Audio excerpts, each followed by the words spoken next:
Well, welcome everyone. Welcome to this sponsored lunchtime session on the impact of paravalvular leak and permanent pacemaker implantation on lifetime management in TAVI patients. My name is Sam Dawkins. I'm an interventional cardiologist from the UK. Firstly, thanks all for joining us. I did wonder whether the line outside was for lunch, but it seems to be to get into here. So that's very good news. Thanks for choosing to spend the next hour or so with us. We've got a really interesting session coming up for you.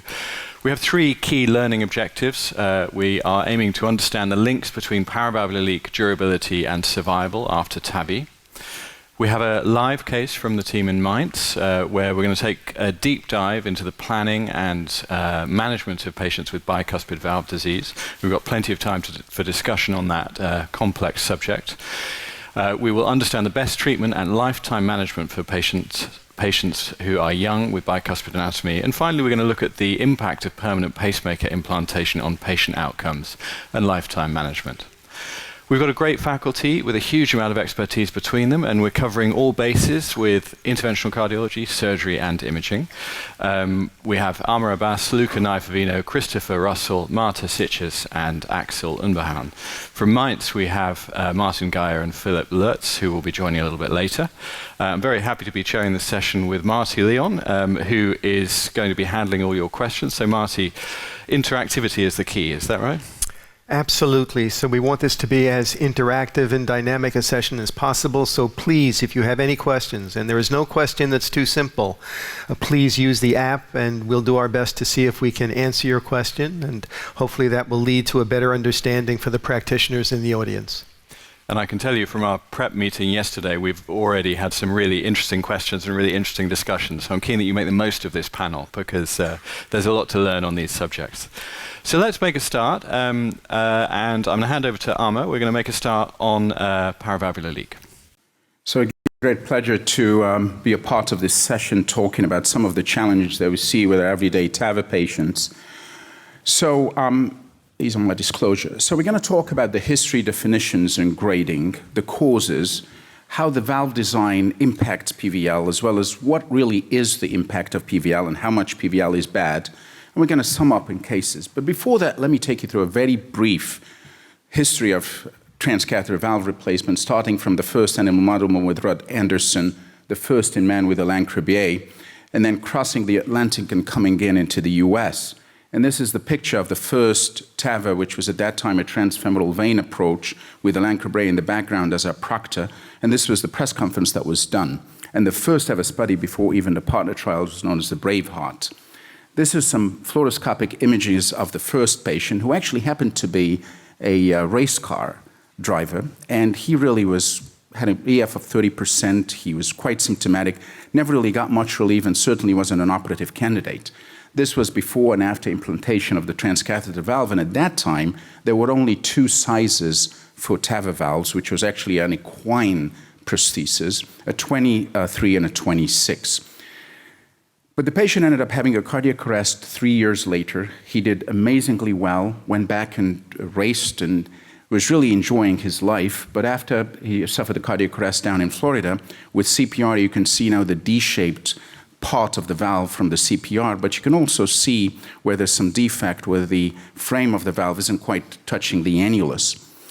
And on pathology that was done by Rino Vermani, you could see there was actually no evidence of SVD whatsoever, even after 3 years out and even after the first model of the TAVI valve.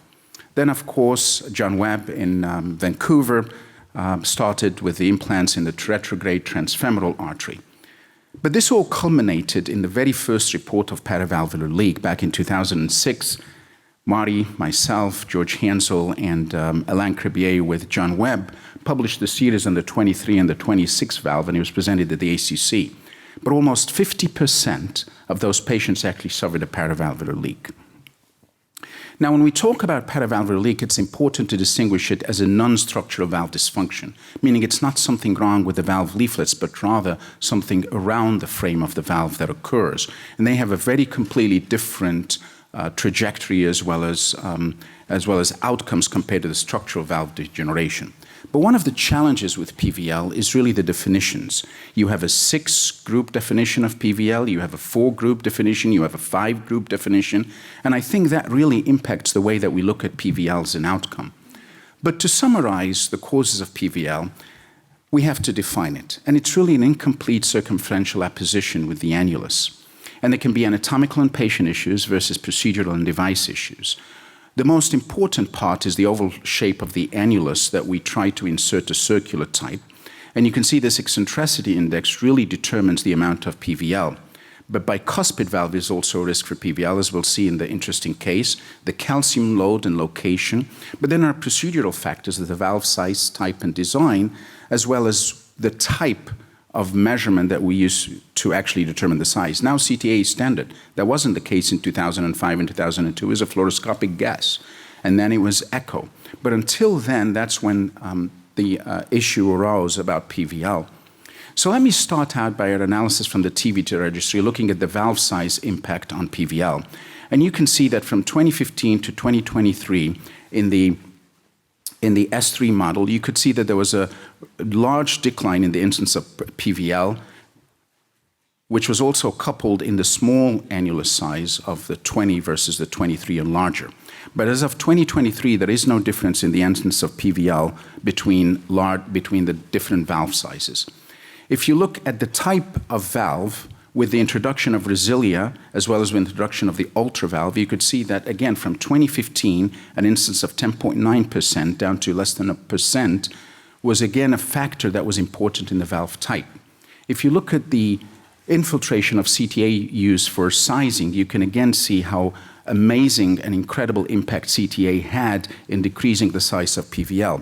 A lot of the thought about the 20 size and the incidence of PVL was people and operators were kind of squeamish about putting in a larger valve in smaller annuli. But with the use of CTA, you could see a dramatic decline in the incidence of PVL.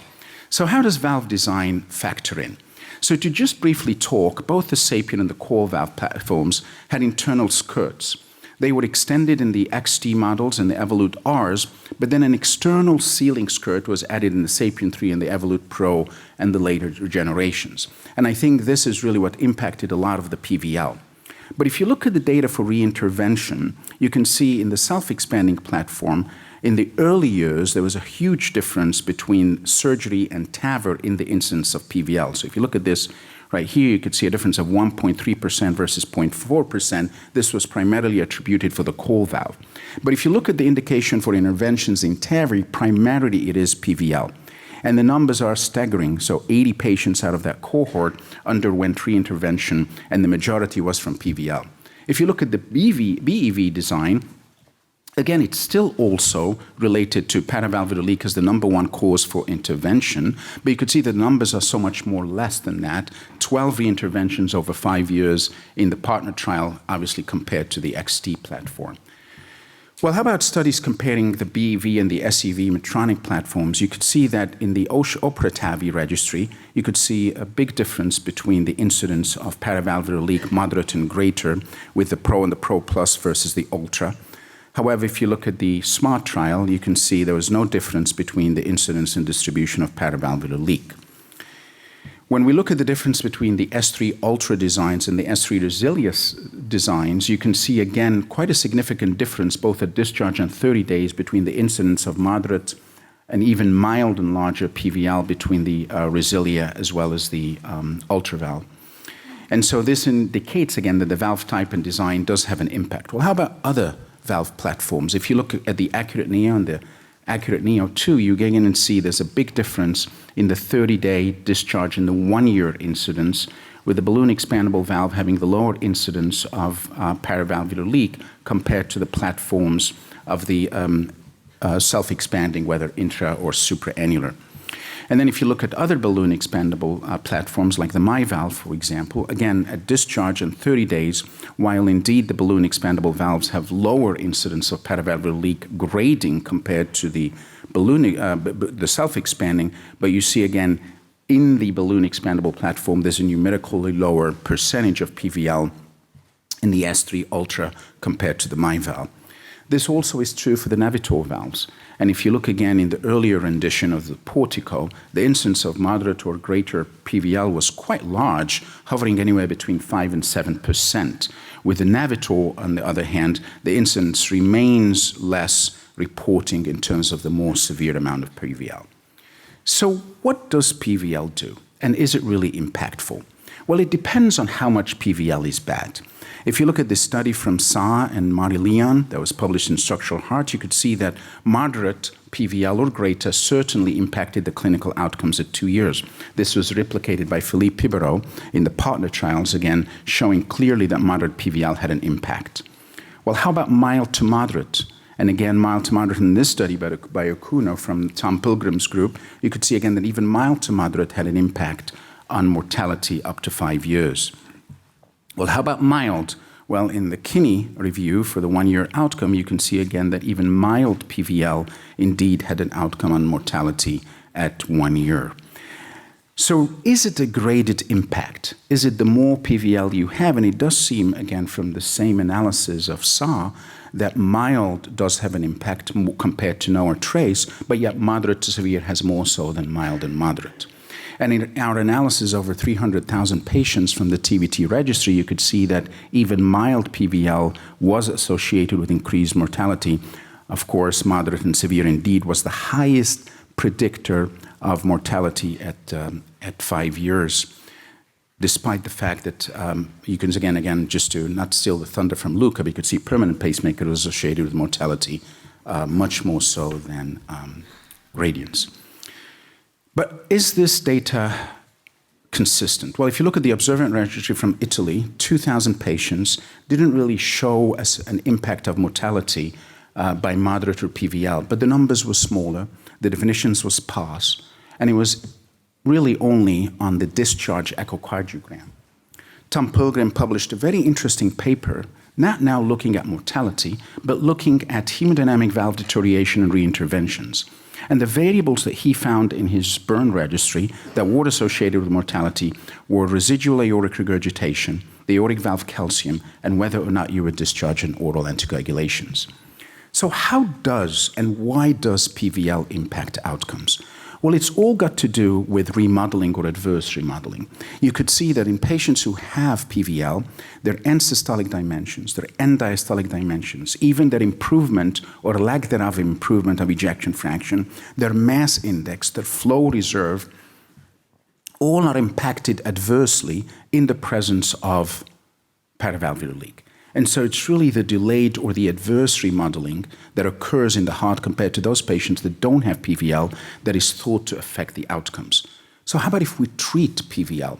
This was an interesting study that included over 200 patients consecutively from 22 centers that saw indeed that a plan of either TAVI, repeat, valvuloplasty, or plug impacted, and all of them did indeed impact the incidence. However, redo TAVI had the least incidence of paravalvular leak. And indeed, in patients who had residual paravalvular leak after therapy, they again were associated with worse clinical outcomes at 1 year. Is it a population that PVL impacts more than others? Well, this is a really interesting study where you see that there's a thought that maybe those with smaller chambers are going to suffer a little bit more than those that accommodate and have been conditioned with aortic regurgitation. And so smaller chambers, smaller LVs, thicker LVs that didn't have AI at baseline will suffer the most. And in this subgroup analysis, you can really see that those patients actually with ejection fractions that were larger are the ones actually that are associated with a higher hazard ratio, where the difference between mild and moderate really make an impact.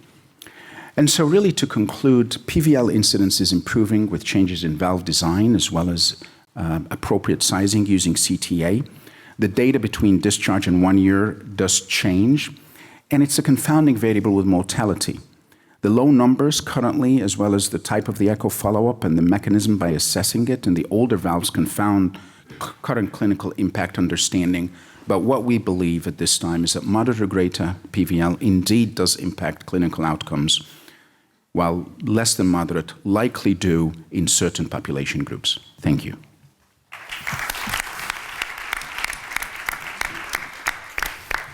Thanks very much, Amar, for a masterful overview of the data, and really interesting to hear the historical context. It's important for us to remember where this journey began. So thanks very much for that. If we're thinking about paravalvular leak, I suppose the first question should be how do we diagnose it? I might turn to you, Marta, if that's okay. How should we be assessing paravalvular leak, firstly in the cath lab and secondly afterwards? Yeah, I think that the experience that we've got with TAVI, has changed our practice in the cath lab. So those old, let's say, the old images were having T inside, and I could say that in most of the cases now, TAVI is implanted without T control, and at most transthoracic echo. So I could say that most of you, when you implant TAVI, are using mainly angiography to see if there is a paravalvular leak or not. And then sometimes you call, in case of that, to the echo. And mainly what we do is transthoracic. Also, some indexes like ARI based on pressures are used. But I think in the cath lab, most of the times now, we are using based on angio. After that, mainly the diagnosis is based on echo.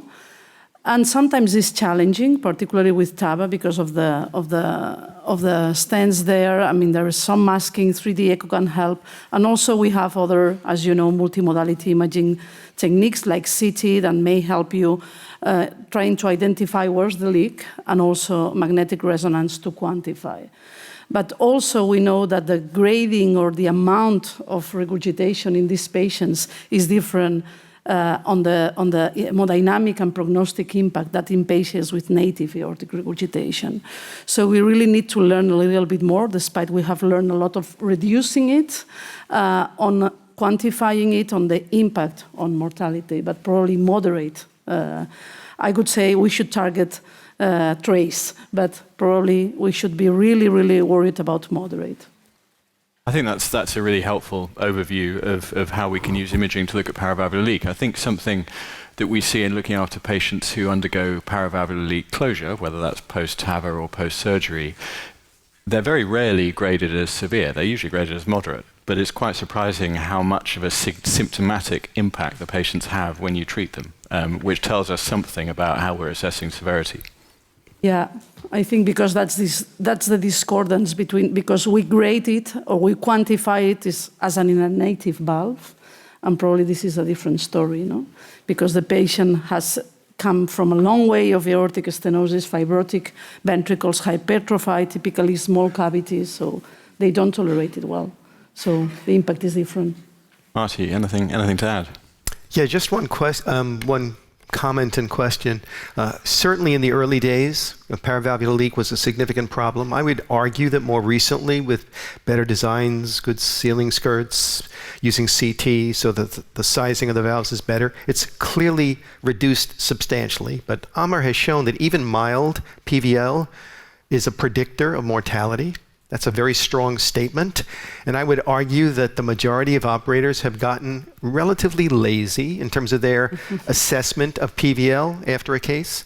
And I see most of the time they may glance at the diastolic blood pressure and then do a half-hearted angiogram of the aorta and say, well, it looks good enough, and the procedure is done. And when we look at the data, actually, even recent data, we have as many as 20% of cases that have mild PVL, even with good design TAVR systems. And I would hate to compete with a surgeon who's putting a valve in these same patients who can truly eliminate PVL. So I would argue that there still should be a little bit of a call to arms, that we need to be conscious of PVL. Even mild PVL is a problem. And if you can't make a conclusion from just looking at diastolic pressure, that your threshold for getting an echo, because we can fix mild PVL in most patients just by doing a post-dilatation at high pressure. And I think that is really the theme of this session. If you think about our journey on PCI, it's perhaps 10 or 15 years ago in PCI, you'd treat the lesion, you'd be very happy that the procedure was safe, you got through the procedure, we're done. But then you start to see patients 5 or 10 years later and you realize that actually optimizing everything at the time makes a really big difference on durability. And I wonder whether that's where we're coming to with TAVI. In the past it was all about the procedural safety, but the procedure is now so safe that we need to really get onto focusing on the index procedure, particularly as patients get younger. I was just going to ask you, Axel, you're obviously come to us with, as from a surgical background, but with experience in both technologies. Does the valve anatomy have a big impact in your heart team as to where you direct patients towards TAVI or surgery? Yes, indeed. So this discussion comes up. What will be the instantaneous result of the valve deployment? For instance, if you are struggling with a known hostile anatomy with bulky masses of calcium running down to the LVOT, where you have to expect substantial risk for paravalvular leakage, and the patient is, let's say, 76 and low risk, and of course the discussion comes up to treat this patient better with surgical strategies rather than doing a TAVI. And of course, surgery has adapted to the challenge. Endoscopic strategies have been introduced, new technologies come up to compete also with TAVI. But of course, the TAVI community learned the lessons, and we know how to adapt our strategy to minimize PVL. Yeah, I think it's important. You raise a number of important points there. One of them is that the patient said they didn't want surgery means a number of things, and I don't think we can really say that unless the patient has met a surgeon, and a surgeon such as you who does modern minimally invasive endoscopic techniques. That brings us very, very nicely into our live case. So I might ask Marty if you could give us some of the background, and then we can perhaps have a discussion about some of the anatomy. Perfect. Thank you, Sam. So we're going to present the case that's going to be performed in just a few moments in Mainz. So I want to credit our operators in Mainz. This is going to be a TAVI and a bicuspid aortic valve. I want to point out again that very first case that was done by Cribier in Rouen was a bicuspid aortic valve.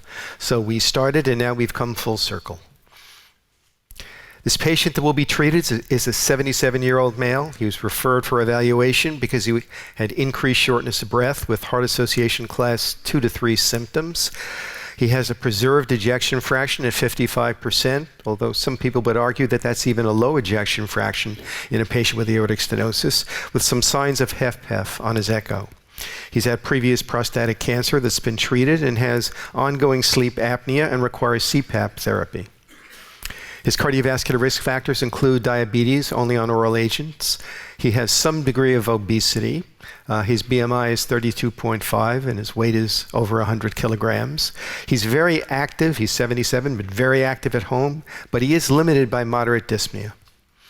His laboratory investigations suggest that he has normal renal function. He does have a somewhat elevated NT-proBNP. Hemoglobin is on the edge of slight low, but not too low, and his ECG is interesting in that he's in sinus rhythm. He does have first degree AV block, and he does have left anterior hemiblock, although his QRS complex is quite narrow. Interesting to me is that he's on a fairly aggressive medical regimen. In fact, he's on 4-pillar therapy for heart failure, as you can see here with his medications, and also is on metformin and aspirin. So he is well treated from the standpoint of pharmacologic therapy.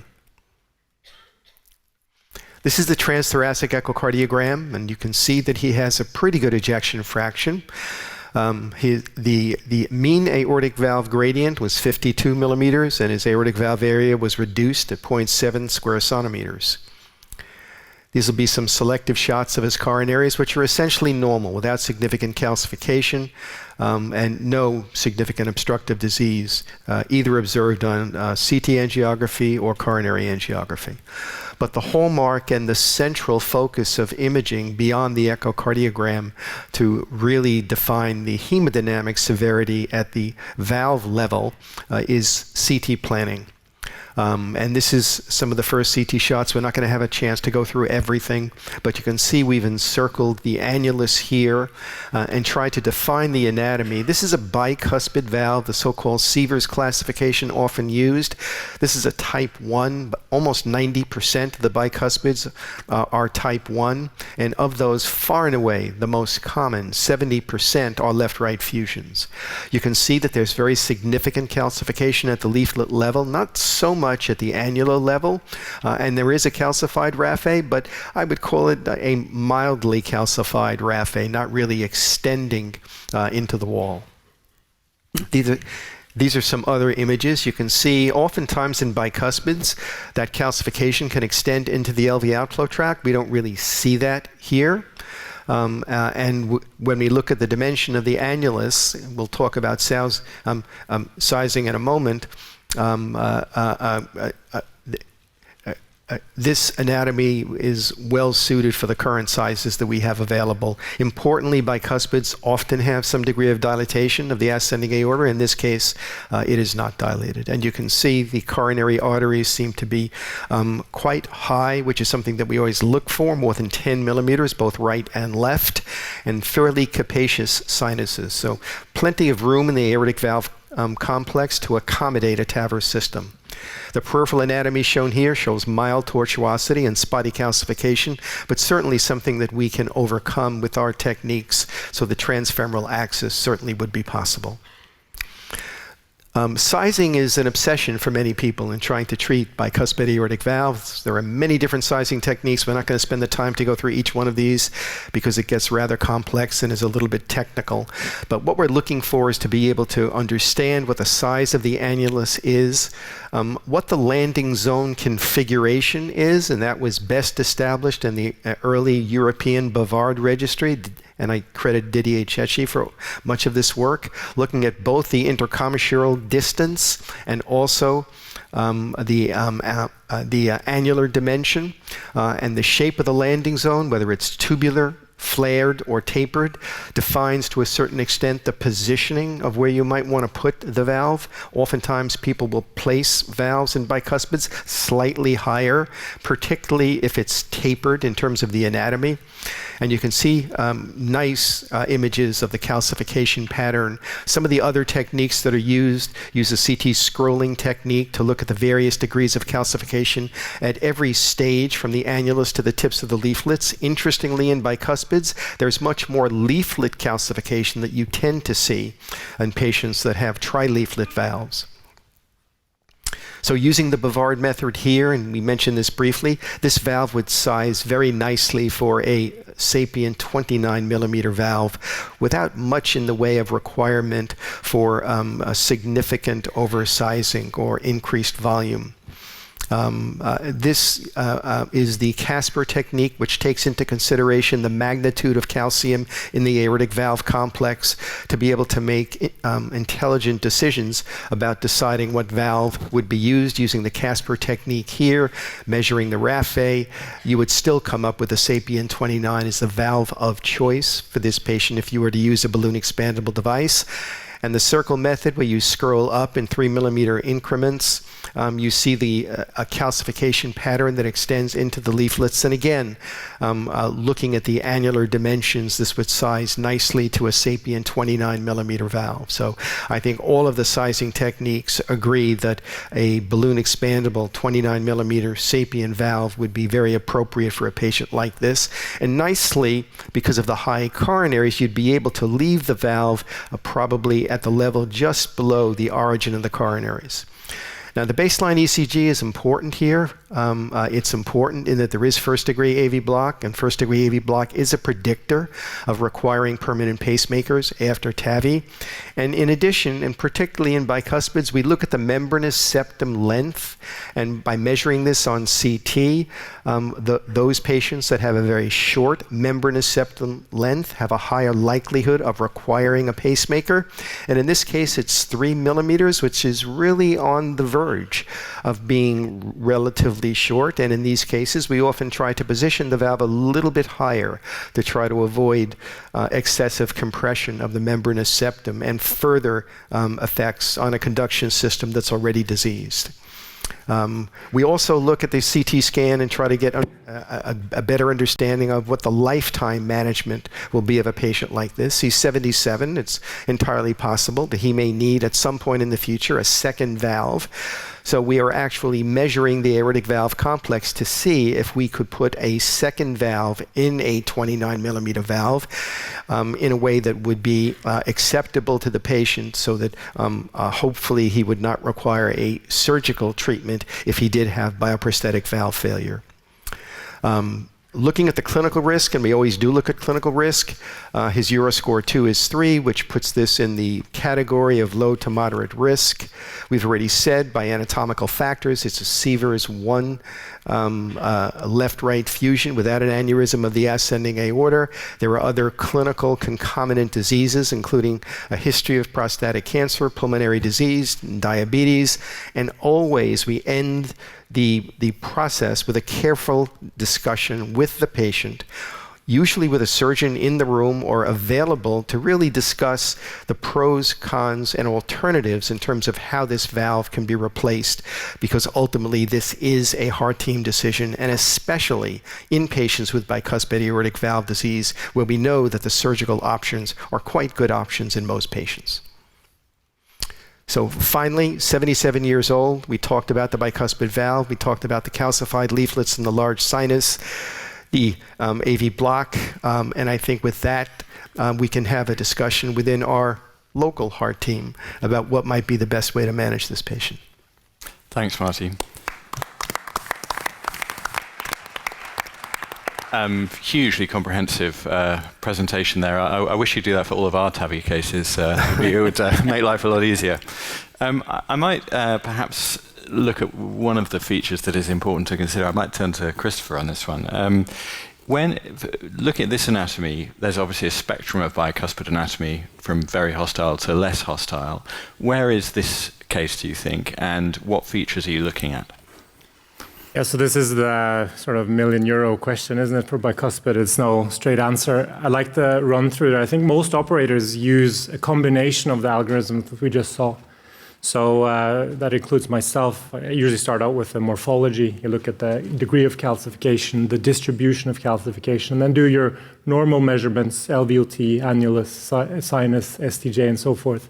Then go over to look at the specialized measurements. So I like the intercommissural distance, just to make sure that you have this tubular or flared and not tapered lesion, because that will affect sizing, and especially if you're considering downsizing, this should be the anatomy that you should be concerned about. I mean, so you don't want the intercommissural distance to be shorter than the diameter of the annulus, because then you have this flared lesion, and obviously that's more at risk if you oversize the valve. And then try to put it all together, and by this stage you have a kind of idea of what size you're looking at, and then I like to put either a circle in or superimpose a valve, and you get a feeling of how that fits into your anatomy, and indeed if you can get sealing, which of course is important, with that valve size in mind. So no really straightforward answer, but it's using all this information that we have and trying to land on a good strategy. Yeah, so there's no one feature to look at. You've got to put everything together, and I think I'm with you on that. I like the circle method as a final sense check, just to have an idea of what the valve is going to look like. We have many things that we can discuss, and we have a bit of time for that afterwards. And I can see that Marty's getting some questions coming in as well. But I don't want to keep our friends in Mainz waiting, so we'll just have a quick look at the operator's strategy. So what they're planning is ultrasound-guided access, pre-dilatation. They're then planning to use a balloon expandable valve, and then we'll have a discussion about post-dilatation. They're planning on using a 29 millimeter Resilia, as suggested by the sizing, and we can talk about their target height for deployment. They're going to show us some invasive live hemodynamics with the TAVI wire as well, which I'm sure will help with the decision-making. So. Philip and Martin, we can see you. Hopefully you can hear us. So yes. Welcome everyone here in Mainz. We enjoyed your discussion. It was very thorough, and it seems that you understand the case we're doing here as well as we do, hopefully. We not only listened to your great discussion, but also did a little bit of work. Obviously we gained access, we placed the pacemaker, we have the E-sheath in place already. And what Martin will now do is crossing the valve. While he's doing that, I would like to share something with you which we believe really could add something to these procedures. Maybe I can have the slides, please. So all what you've heard, all the considerations going into these cases about device selection, sizing, risk of PVL, maybe risk of annulus rupture, coronary risk planes, risk of AV block. This is all based by integration of multiple information and images of the pre-procedural anatomy, right? And what might be really facilitating addition to the information is a simulation of the post-procedural anatomy. And that's something, for example, that Darcy simulations can do. And maybe we can show the slides and actually also have on a split screen, Martin, crossing the valve on screen. So can I have the first slide, please? So what that simulation can do is it can simulate the implantation. In that case, the valve we decided to go through, the Resilia 29, and it gives you already some idea of what the anatomy will look like. If you go to the next slide, it also nicely summarizes the interaction of the anatomy, the valve, and the coronaries, and the coronary ostia as shown here for the left and also for the right coronary. Next, please. And that's something which I find fascinating, and let's see whether it holds true. That's an analysis of the risk for PVL. So there's a very thorough analysis of where there might be any gaps once the valve is implanted, and you can see that the algorithm and simulation indicates a gap of 1.4 millimeter, which it seems normally the skirt should take care of and should not result in any significant paravalvular leakage. Next slide, please. And then obviously something we're very interested in these bicuspid anatomies is the risk of annular rupture, but also a better understanding of the stress on the anatomy during inflation.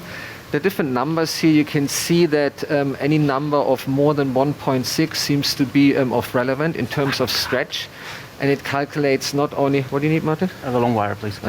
It does not only calculate the stretch on the cusp, but more importantly, obviously, on the LVOT and on the root. But it seems that we are here within reasonable range and not at a relevant risk for annular rupture. And next slide, please.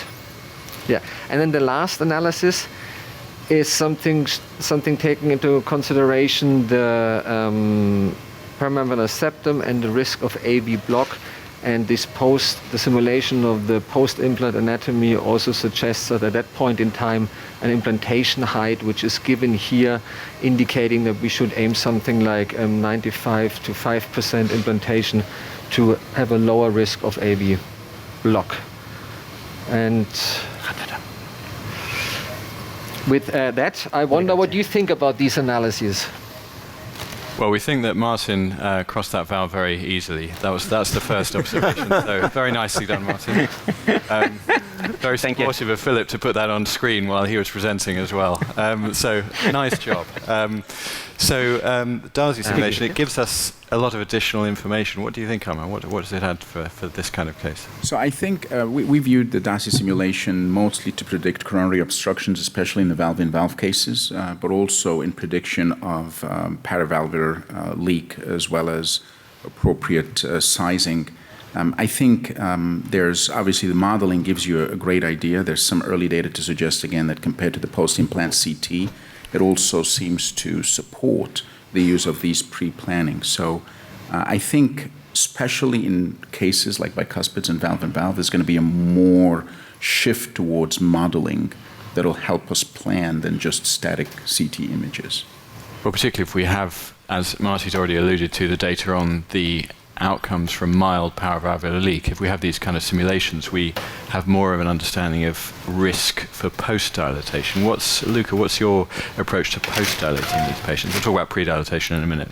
Yeah, so talking about post-dilatation, I think the important aspect here is really to evaluate the outcomes once the valve is in place. What we routinely do in our institution, we check for invasive gradients, because I think that makes, a good assessment because these are 77-year-old patients. Of course, we are talking about lifetime strategy. So the first thing that we want to do is to leave the cath lab with a really nice acute result, not only in terms of PVL, of course, that's very interesting and important, but also in terms of residual gradient, especially when we then will talk with our echo colleagues that will show you that we show us maybe an echo gradient which is different from what we invisibly measured in the cath lab, because pressure recovery and these kind of things, which Amar told us with several publications from his center. So I think post-dilatation should be based on a thorough evaluation of the valve once it's implanted, both in terms of PVL but also in residual gradient. So Philip, we can see that you've switched for a pre-shaped wire there and getting ready for pre-dilatation. Can you tell us what's your algorithm for deciding whether you're going to pre-dilate? Yeah, we don't predilate that often anymore, but in these bicuspid anatomies, I think it just, for me, it adds something, a better understanding of the anatomy, maybe also about the implantation height. Although very unscientific, maybe it softens up things a little bit in these very calcified lesions. So we don't do it regularly in normal aortic valves, but more often in bicuspid.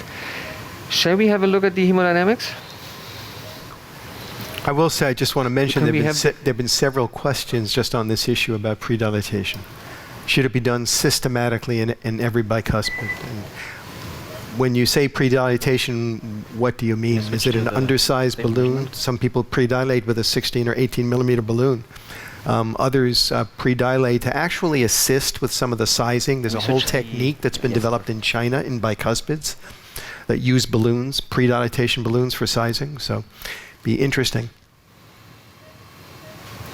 Yeah, I mean, sometimes it can help with the sizing. I think here we went through so many algorithms and we are pretty sure now about the sizing. Mm-hmm. We don't go for too small, also not for too big balloon. We've chosen a 24 millimeter balloon. Can you see the hemodynamics right now? We can, yeah. Okay. So with that wire, we can obviously measure pressures both in the aorta and in the LV. And we do see a mean gradient of 44 millimeters of mercury.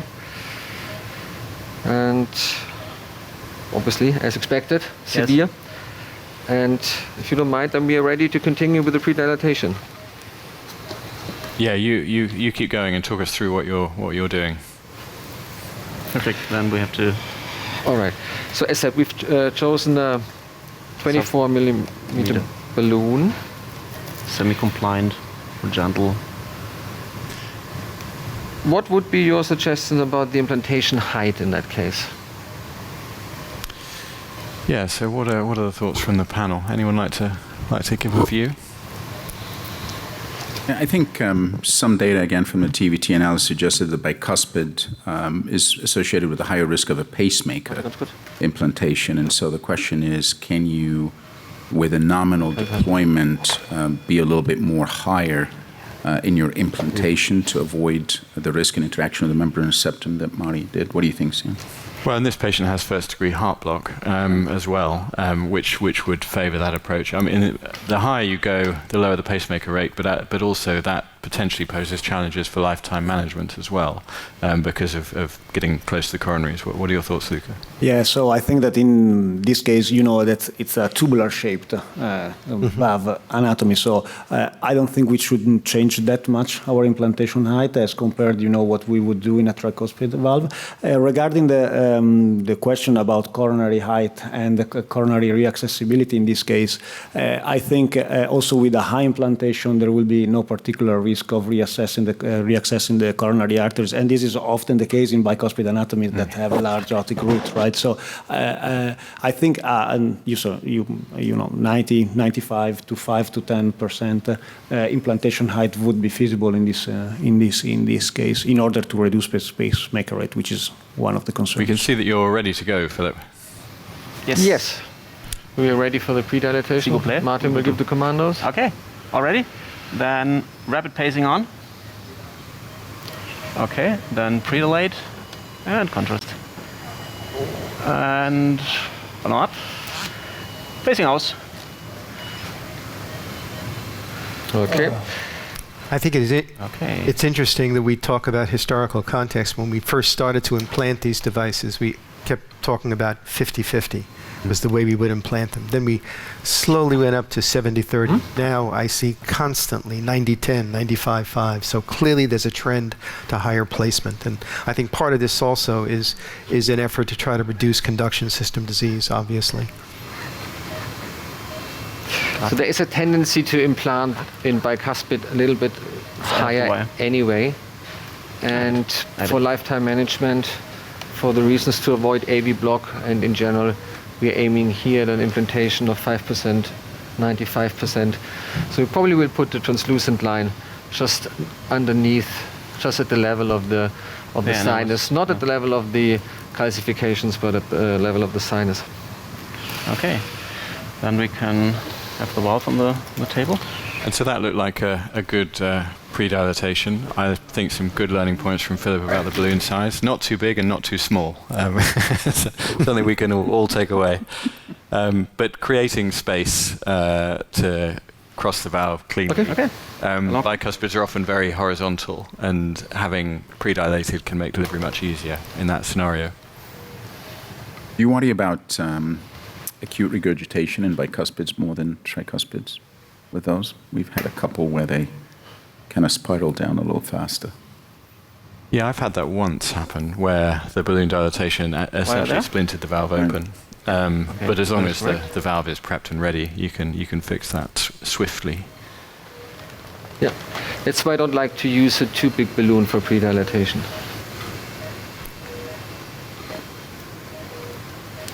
So you went with nominal in the end, Okay. did you, Philip? Yeah, yes. Drückt ein bisschen zur Leiste. Okay. We don't have time to debate the issue at this moment, but the one thing we would probably do a little differently is that in a bicuspid of this nature, we probably would use cerebral embolic protection, and it might be an interesting point of discussion. Yeah, definitely. In part based upon European data from Notion 2. Yeah, I think one of the challenges is that for a lot of us, the availability of the devices, now that the trials are over, has gone. So it's actually can be quite difficult to get your hands on them. I know that there are many very highly seasoned TAVI operators in the audience, but if you haven't seen so many TAVIs, this is the commander system with the SAPIEN valve on it. And what you can see Philip and Martin doing there is pulling the balloon back into the SAPIEN valve. So the valve needs to be assembled. And that's what they're doing now. So lining up the valve with the dots. And by having it in two parts like that means it can be smaller. So that's the reason for that step. Thank you very much, Sam, for this explanation. The plane, what projection are we going to use? So we decided to go also for these bicuspids to start on a coplanar view and then tweak it a little bit from there and see whether we will see how much parallax we will have and then slightly change that. That was our initial aortogram in a coplanar view, which doesn't look too bad. Yes. Let's see what we will get once we have the valve in place. If you think of issues with the dilatation result, we might switch also to RAL caudal because it's an LR bicuspid in the end. See the result. It's hard for you to see, but as they're steering this across the aortic arch, they're also using the tip deflection capability of the catheter to be able to centrally navigate the aorta so that you don't scrape the ball. And all of these subtle points probably do contribute to better outcomes.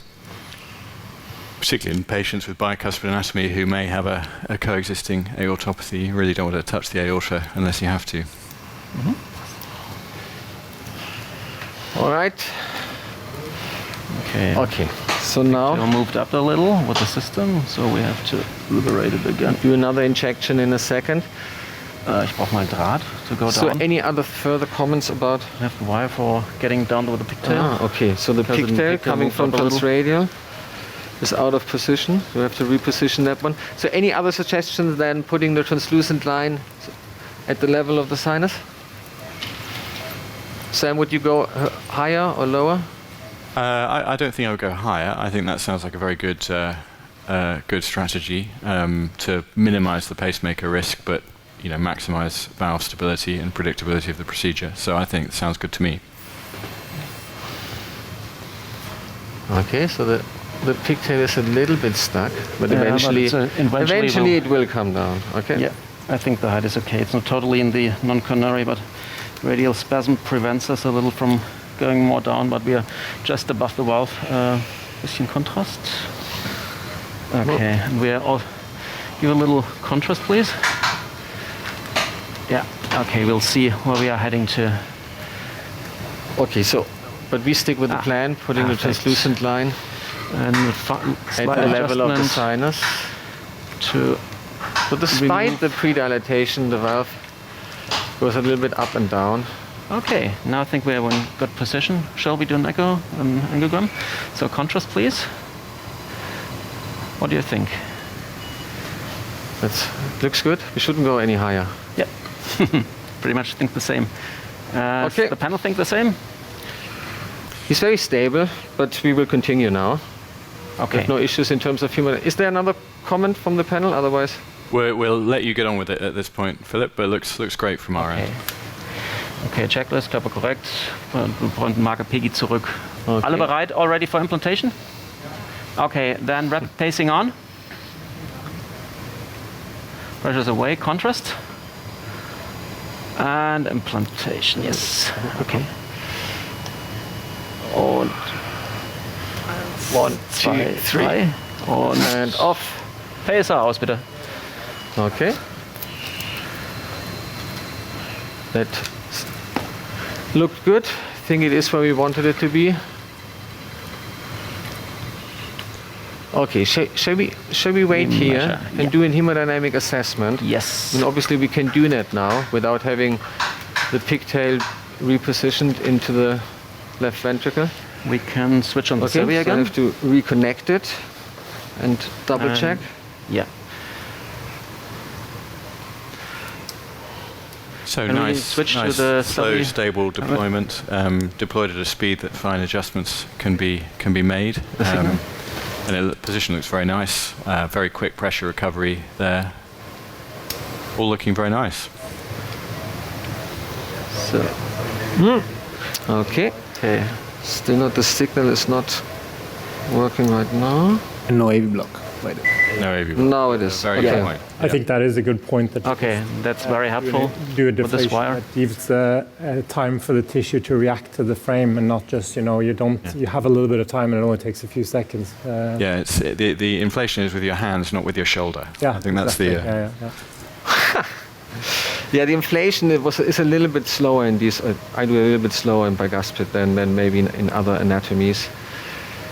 I see you've got beautiful. Okay, can you see the? Doesn't It's get quite better than nice. that. We know now that the hemodynamics are perfect.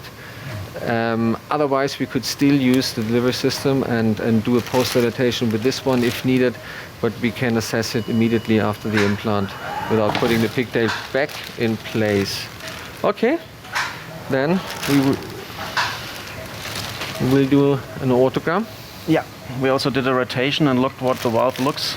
Or maybe you could show that again and to Yeah. see whether it's For the fully aortic expanded. to see the expansion of the valve. This is now going from the three-cusp view to the left-right overlap. So the non-coronary isolation view, which will show the short axis for the bicuspid and then left-right bicuspid. And we see that there is no difference in expansion, so the valve seems to be round completely. This is important, to this be- step, because quite often it looks well expanded in the three-cusp view, but then if you go to areocaudal, that's where it looks constrained, and you can miss that if you don't check in both views. So I think that's a good tip there. How's the conduction system? At the moment, we have sinus rhythm and normal AV, at least in the monitor ECG. Can we bring up the ECG? Yeah, there you can It's see. there now. So it looks good. It looks good. All right. And was that Okay. nominal, Then we Philip? go- Did you end up giving all the contrast? Yes, I did. Okay, then we can go for angiogram. Let's do an aortogram. Oh, Yeah. hold on. Perhaps a greater injection to be. Okay, ready? Yeah. Ready? Okay, ready, set, go.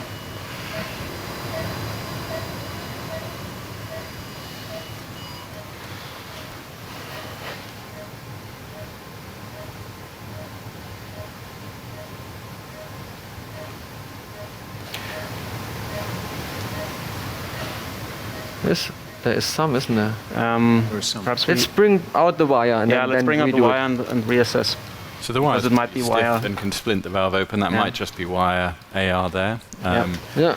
I suppose a question for the panel while they're switching to a soft catheter. Who has echo in the room for TAVI? So we do, and we always assess with echo afterwards. And I know some people don't have it at all. Some people have it nearby, but not necessarily in the room. What's the view of the panel? We have it in the room in all cases. So honestly, we have it in the room. We don't always use it for all cases, but certainly it's there and it's available very quickly if any issues arise or occur. Certainly. Yeah, we do have it in the room, but we normally only use it if we are not sure what's going on or if we encounter any problems afterwards. We don't do it routinely. Yeah, we are from a regressive culture in the United States, and we suffer from the Becky Hahn effect. So we have echo in the room for every case, and we use it liberally. And for complex bicuspids, we also do transesophageal guidance. But again, I'm not advocating this, just stating there are different styles. But I think this case shows some interesting features, that the stiff wire can pin a leaflet and can exaggerate what would appear to be the AR. We don't know if it's paravalvular or if it's intravalvular. So I think that removing the wire is an important consideration. I always struggle in being able to differentiate from an aortogram like that. What is mild, and is it on the trace side of mild? Is it on the mild to moderate side? Yeah. Right. So I would struggle a bit with that. And as I said earlier, I think our threshold for confirming this with echo would be low. But as you can see now, it looks much better. Gone. Yeah, that was Looks wire much AR, better. wasn't it? We're also very unpatient, aren't we? We don't let the skirt get any time to expand and take away that. Totally agree. Check it 3 seconds Yeah. after Exactly, release, yeah. rather than waiting 20. And the benefit of having And you can echo, argue, if this was a self-expanding device, that you need to allow more time to allow the nitinol actually to accommodate to, the ambient conditions. the benefit of having echo too is that also sometimes after giving protamine, the PVL also improves as well. And so getting echo, seeing Absolutely. PVL, then you give protamine, gives you Yeah. a good idea. Yeah. That's the good part of echo. It's not harmful, Yeah. so you can do it. Now, we don't think echo is your enemy. We think it's your friend. And you just have to learn how and when to embrace echo as a partner in the procedure. But we are relatively happy. I mean, we managed to put it in where we wanted. We have no conduction disturbance. We don't have any relevant paravalvular leak. We have a good hemodynamic outcome. And most importantly, I think that we achieved a good expansion, perfect expansion, which should be of relevance because this patient is 77 years old. And obviously, we would like this valve to last as long as possible. Yeah, I would say, Philip, that you should be more than relatively Yeah, I was going happy. to say that. I think you can be you're- ecstatic. You're typically humble, but we would agree that this, I think you should be, as Sam said, ecstatic. This was a wonderful result in a bicuspid valve that was done in, 15, 20 minutes. And he's got his timing right to the second, I'm pleased to report. So thank you for that, Philip, as well as the very educational demonstration. So very, very nice job from Mainz, and congratulations. Thank you very much. Thank you very much for having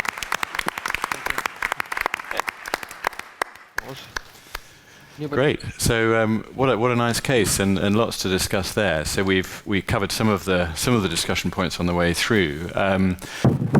Perhaps something that we should think about is bicuspid valves. I might turn to you, Marty, on this one, and Marta can give us the imaging perspective. They're often elliptical. How does that impact on sizing, enthusiasm for oversizing, pre-dilatation, post-dilatation? What do you think? Either of Martin, the two. Oh. I mean, usually it's more elliptical, but I think that the sizing also depends on the calcification you have, no? But I think it's very nice what Martin very nicely explained, to use different, I mean, you know, echo guys like to use multi-parametric approaches. We are complex people. So I think it's important to use different methods in these kind of gray areas where we don't know, when we don't have so much evidence. So in this case, it was very well illustrated that all, by different methods, I mean, all were in agreement. So I think that's very good. No? What's your opinion, Martin? No, I agree completely. I also think that, and several questions here was, how do you know when to stop? What degree of PVL would you consider to be acceptable? Well, I think certainly moderate severe is unacceptable. I would argue that even mild is undesirable. Under certain conditions, you may have to contend and leave it with mild because of either the anatomy or certain clinical circumstances.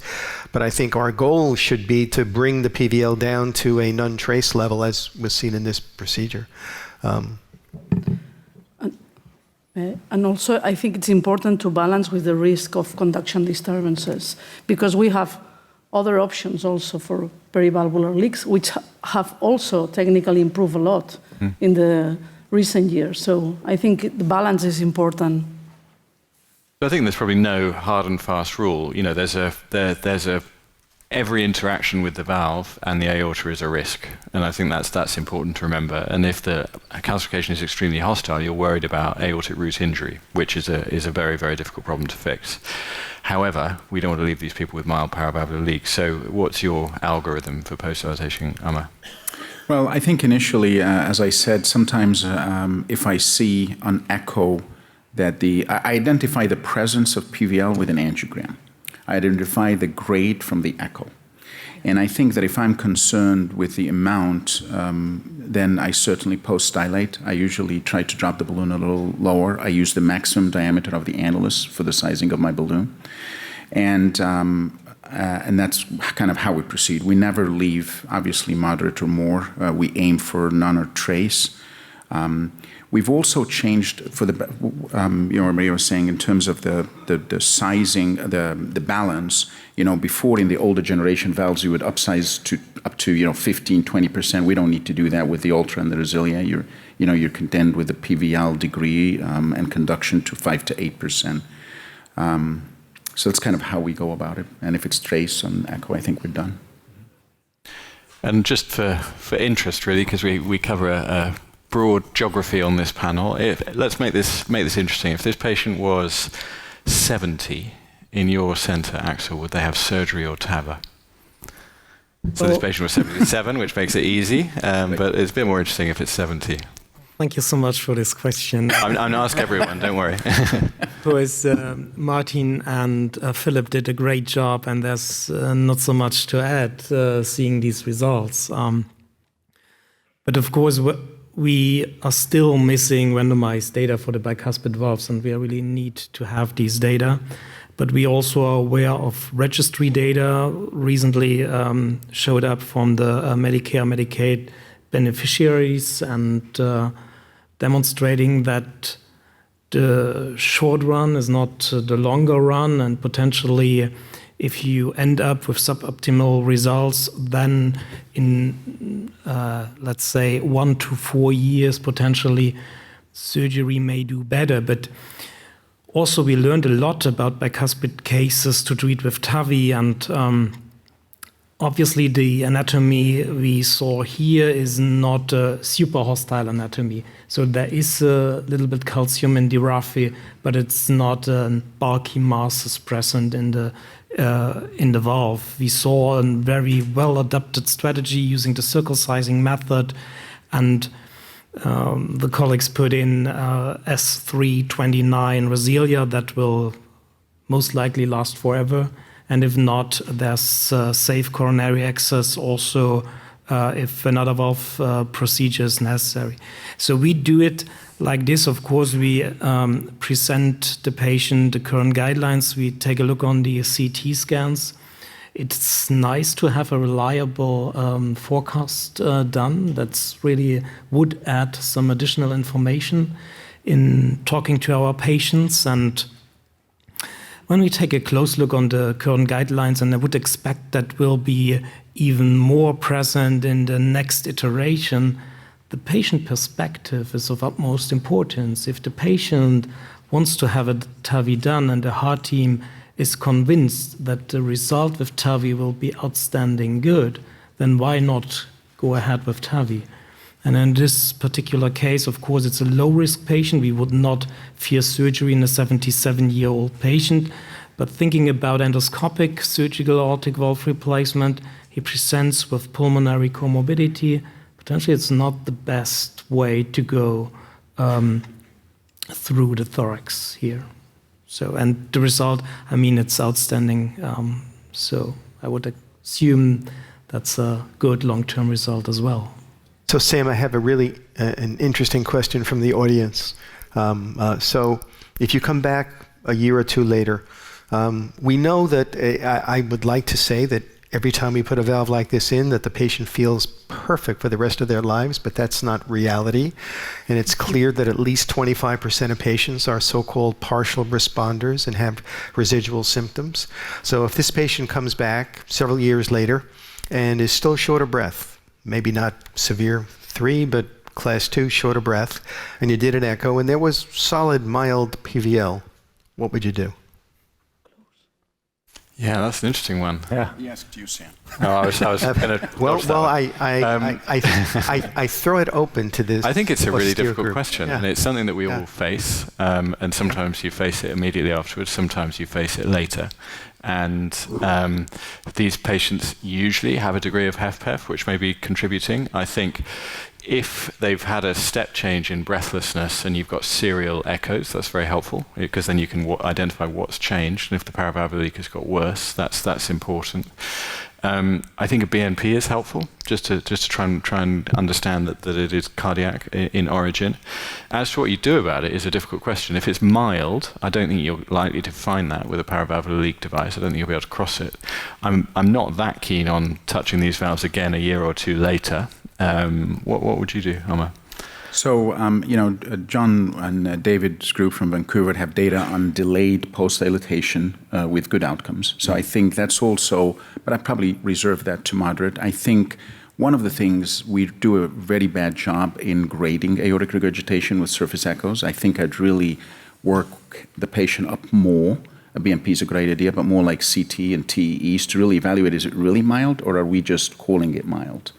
So I think that's an important step, and that can help guide you. Certainly if it's more than mild, anything more than mild, then either, if post-dilatation again, I don't think another redo TAVI would be necessarily helpful in this case, but certainly a post-dil or a plug would be my strategy. It's always important as well, if you have new onset PVL, to think of endocarditis. Just make sure that you rule that out straight away, especially if you have serial echoes where you can actually follow and see, was there anything there or is this new, just to make sure that that's off the table before one goes on and manipulates the valve or makes the strategy for how to handle the patient.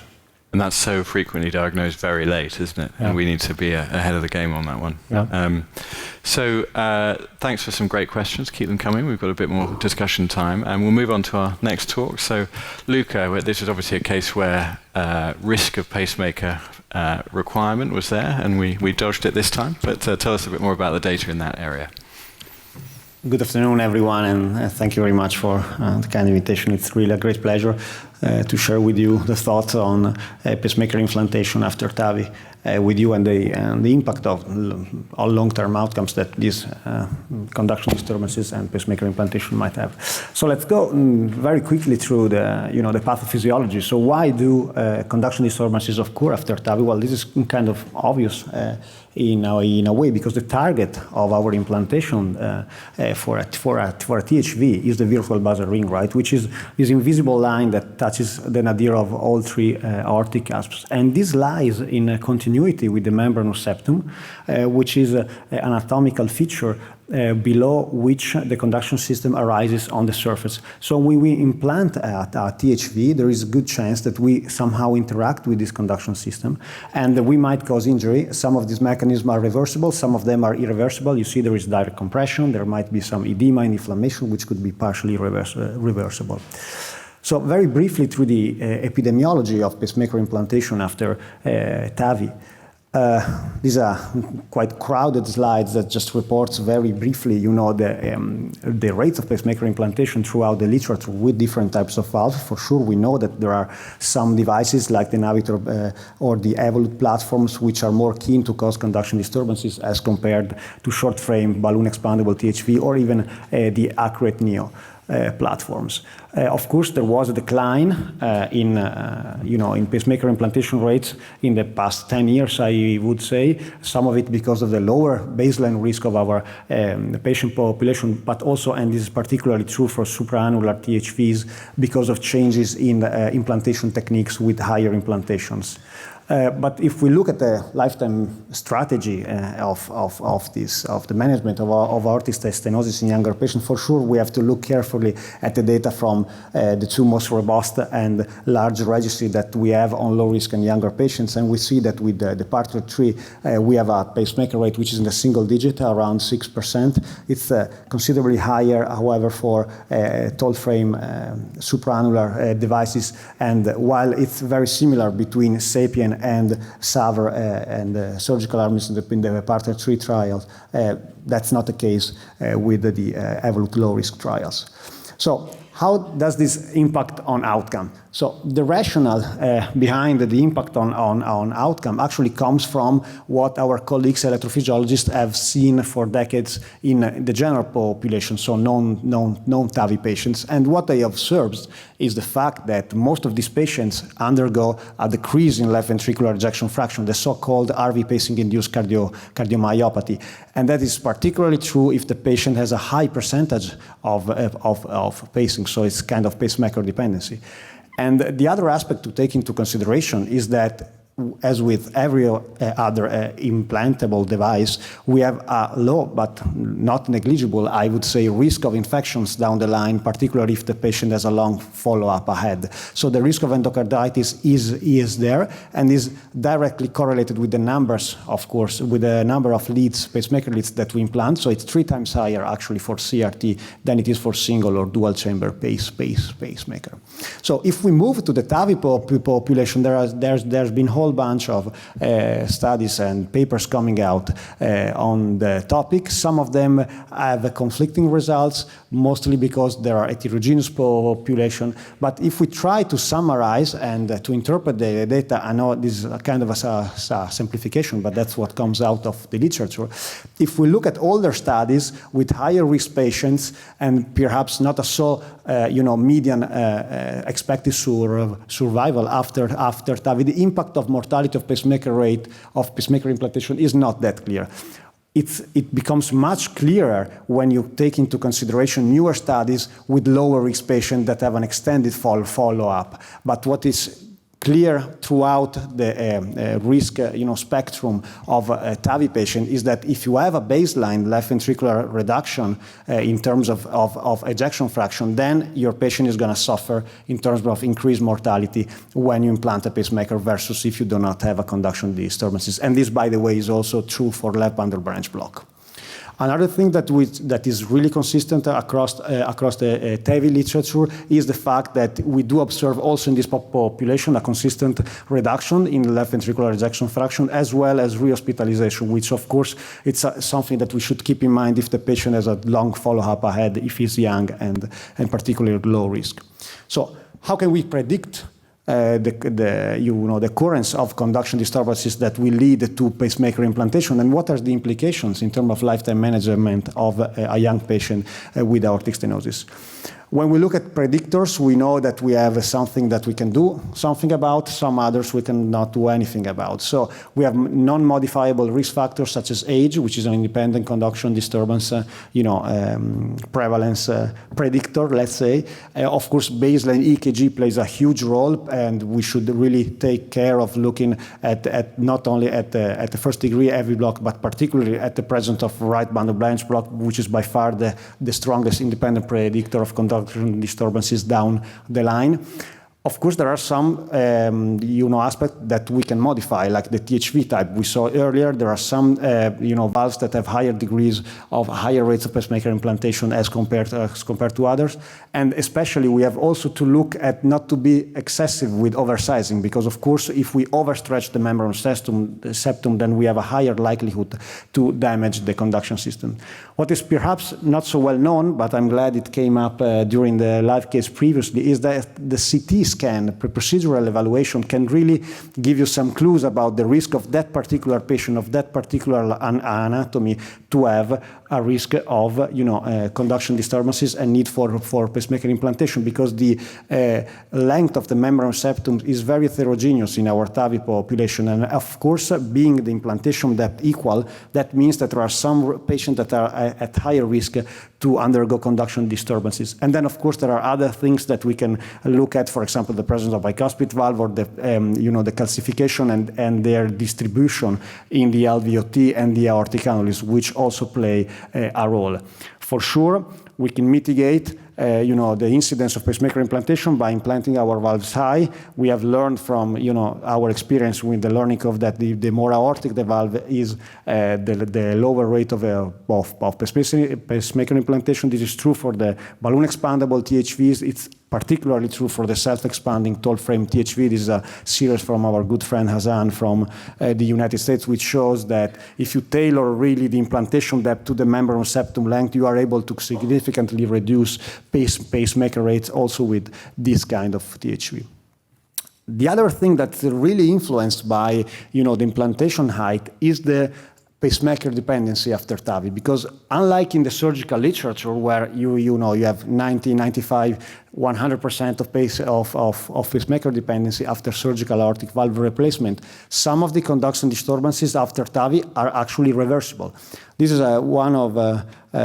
this is a series from our centers that we published a couple of years ago in Circulation Arrhythmia and Electrophysiology, where we observed that half of the patients at 30 days are not pacemaker dependent anymore, and this percentage stays stable over the follow-up. And actually, we looked into possible predictors of pacemaker dependency after TAVI, and we found that actually implantation depth, again, referring to the membrane septum length, is important, because if you exceed your implantation depth by 3 millimeters as compared to the membrane septum length, this means that you really have a direct compression and significant compression of the conduction system.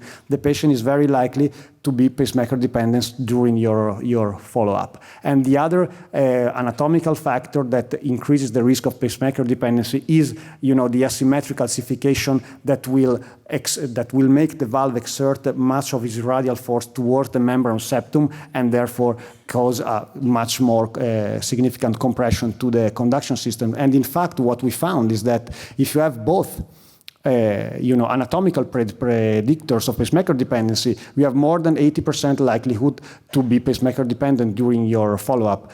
Whether if you have none of these pacemaker dependency predictors, your chance of being pacemaker dependent is below 3%. And this has really practical, implication in our everyday practice, because first, we don't have to wait for that patient if we know that he's going to be pacemaker dependent. We cannot wait for him to, revert the conduction disturbances. So this can reduce the length of hospital stay, but by a more swift pacemaker implantation. And the second thing, which is really important, is that we have to concentrate on these patients in order to give them the most physiologically possible pacing in terms of TRT, of CRT, or conduction system pacing, because these are the patients that will suffer more in terms of reduction of LV function during the follow-up.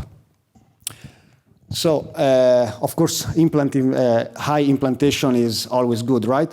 But if we look at the possible implication of this for the lifetime management of our younger patient with aortic stenosis, this, of course, as President Trump would say, comes with a tariff, right?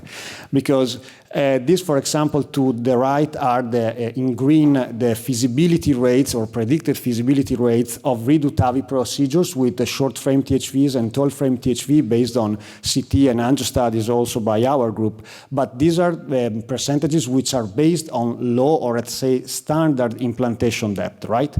So if we place the first THV higher in order to reduce the conduction disturbances at the time of the first procedure, then we might pay a cost down the line in terms of feasibility of redo TAVI, because of course we will tilt up the leaflets of the first THV with the second intervention, and this might cause sinus sequestration. Of course, there is no data about that, but likely, the feasibility of redo TAVI will decrease.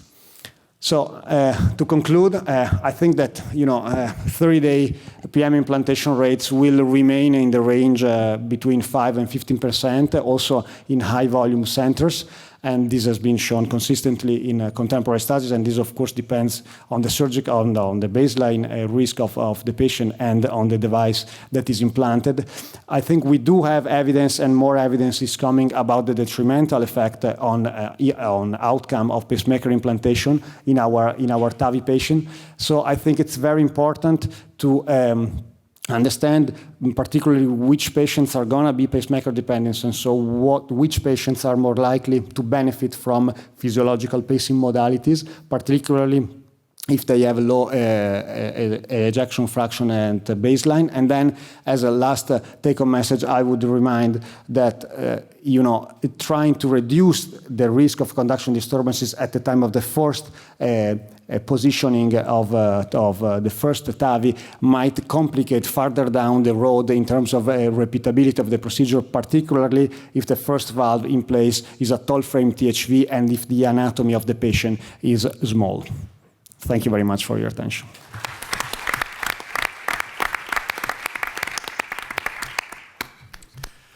Thanks, Luca. A really nice job there, and particularly your own paper at the end. Lots of really useful pointers there for us. We've talked about deployment height and the risk of pacemaker implantation. Does the risk of permanent pacemaker implantation based on the anatomical features you mentioned, does that affect your valve choice, whether you go with balloon expandable or self-expanding in your practice? Yeah, I think you mean between balloon expandable and self-expanding platforms. Yes, for sure, and that's particularly true in younger patients where we can predict that they might need a second procedure down the line, because if you implant high, a short frame THV, I wouldn't talk about balloon expandable or self-expanding. It's more the position of the leaflets, right?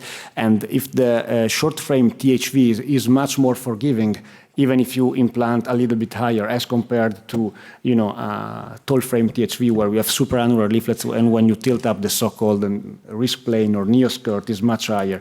And this is especially true if the patient has a small ST junction, because that would increase the risk of sinus sequestration.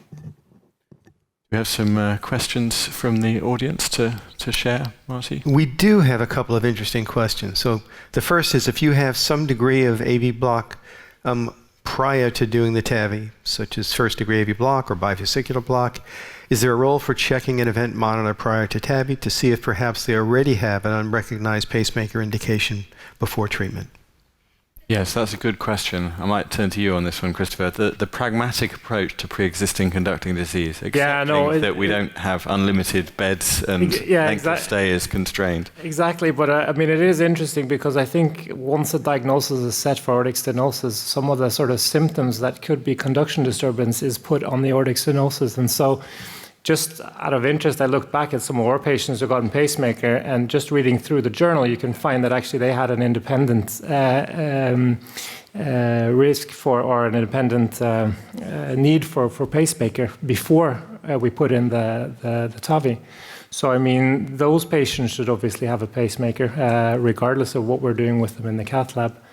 But if we have the resources to screen everyone beforehand who have AV block 1, I don't know, we certainly don't, but maybe patients at even higher risk, it should be at least considered if it fits with the symptoms as well of the patients, What would you do in your center, Arma, if you have someone with pre-existing bivesicular block with broad right bundle branch block? That's a great question. And we basically, if the presenting symptom is syncope, with aortic stenosis, obviously, they get really pre-screened. There's obviously some reimbursement consideration for putting the pacemaker beforehand that we can't really do unless we do have an indication. But if you have syncope with advanced block, that is an indication. So those are the ones that we are keen. Right bundle branch block specifically, we do pre-screen. Another consideration is in people who don't have an advanced bundle but do present with syncope as well. I think that's really our determinant before the TAVI, whether we screen them or not. And tell me, in your centre, Marta, if someone develops complete heart block with their TAVI inevitably at 5 o'clock, how enthusiastic are your friends in electrophysiology for physiological pacing? No, we usually, we follow the promote algorithm. So in those patients where we think there is a risk, we already put a temporary pacemaker. So we are on the safe side. If a new block develops, unexpected, without any prediction, we insert a temporary pacemaker, and 8 a.m. in the morning, we put a definite pacemaker. This is what we typically do. There is an interesting question about the time domain of trying to assess pacemaker dependency. Is that well known, and how variable is that? Yeah, so in the literature it's quite variable. What we saw with our paper, which is consistent across the literature, is that if the patient does recovers in the first 30 days, usually, and there's been an interesting publication by a Chinese group last year or early this year, where they actually look at the possibility to implant a temporary pacemaker to the jugular vein and wait 30 days, and if there was no conduction disturbance after 30 days, they would just take out the pacemaker, and the patient didn't end up with a permanent pacemaker. And according to their data, there is no safety concern at extended follow-up. I think it was of a couple of years. I'm not sure about the infections and all these kind of things, but No, I'm glad you mentioned that. I'm not sure how enjoyable it'll be to have an IJ line in for 30 days. But there is a group in the United States that's developing a temporary pacemaker that can be exerted from an axillary approach with a 4 French device very, very carefully, that would function as a temporary pacemaker for exactly the reasons that you've articulated, that probably 80% of the patients that get pacemakers probably don't need them, and at a month, the majority of patients can have that lead removed. So you'll hear much more about this, I think, over the next several years. I think there's definitely a role for that. If we can have a workable 1 to 3 month temporary pacemaker, we could save a lot of patients having a long-term pacemaker, couldn't we? Even for selecting the patients that have a pacemaker burden and would need physiological pacing, you could select them out then and take out the temporary and replace it with physiological pacing. So it makes sense. Great.